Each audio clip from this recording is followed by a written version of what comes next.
नमस्कार दर्शक हो, Kulswamini MI Maharashtra live TV news चॅनलच्या बातमीपत्रामध्ये आपल्या सगळ्या दर्शकांचे अगदी मनापासून स्वागत. आपण पाहत आहात Kulswamini MI Maharashtra live TV news.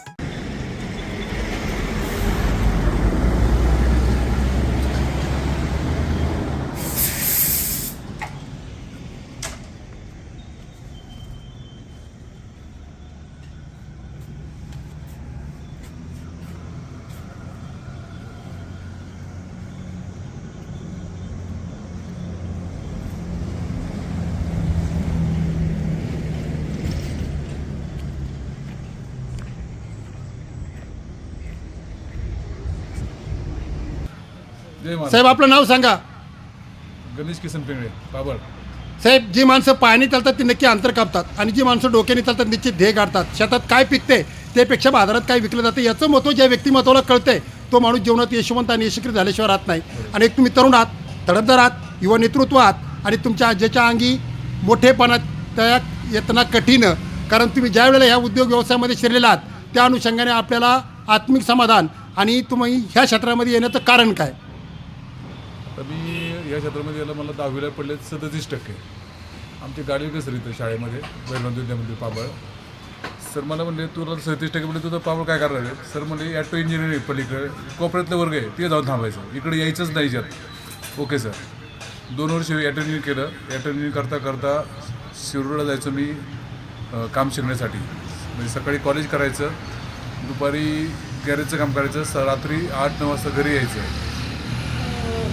आणि असं शिकले 2 वर्ष 3 वर्ष काम शिकलो. आणि मी FIला असताना ते कुशील कारागिरी झालेला आहात. पण साहेब तुमचे किती असल्या खडतर पर्वत त्याची तुम्हाला परवा नव्हती आणि तुम्ही पुढचं पाऊल टाकल्यानंतर तुम्ही मागं वळून पाहिलेलं नाही, कारण तुमच्यामध्ये जिद्द, चिकाटी, तन, मन आणि धन की मी काहीतरी बनणार. कारण मला काय केलेले गुरु हा शिक्षक अराठाचा शिल्पकार आहे आणि त्या शिक्षकांनी सांगितले की तू पलीकडच्या खोलीत जाऊन बसत.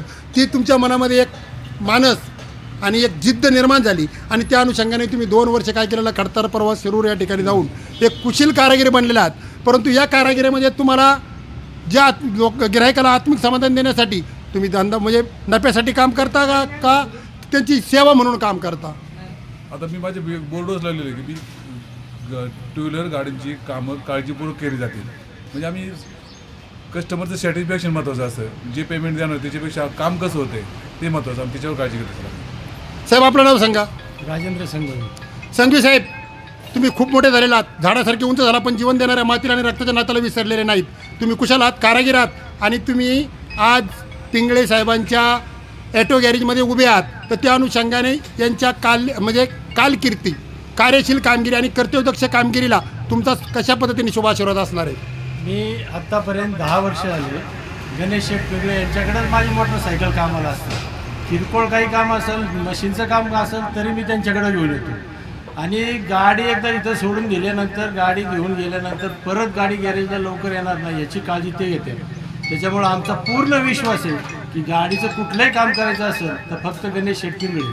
बरं गणेश शेटकडे मी गाडीचं इंजिन काम करायला गेल्यानंतर फक्त जो पार्ट गेला तोच पार्ट टाकलेला आहे. नाहीतर बाकीच्या गॅरेजला गेले की हाय गेले ते गेले. जी वस्तू गेली तीच इमानदारीने टाकणार. माणूस समोर उभा असो नसो हाय तेच पार्ट टाकणार, हाय ते रिजनेबल रेट घेणार. ना नफा ना तोटा या धंद्यावर त्यांचा धंदा चाललेला आहे. संघवी साहेब धन्यवाद, अभिनंदन. तुम्ही आत्ताच सांगितलेलं आहे गणेश शेठ, गगनाला गवसन घालण्याची ताकद आहे तुमच्या पंखामध्ये आणि सर्व जे 2 व्हीलर गिराईकवाले आहेत त्यांची तुम्हाला खंबीरपणे साथ देण्याची भावना त्यांच्या हृदयामध्ये आहे. जय हिंद, जय महाराष्ट्र. घोडके पत्रकार, महाराष्ट्र लाईव्ह टीव्ही. चालू घडामोडींचे अपडेट्स जाणून घेण्यासाठी आपल्या Kulswamini MI Maharashtra live TV news चॅनलला जरूर सबस्क्राईब करा, लाईक करा, शेअर करा व कमेंट देखील करा. बेल आयकॉनवर प्रेस करा व नोटिफिकेशन्स मिळवा. पाहत रहा फक्त Kulswamini MI Maharashtra live TV news.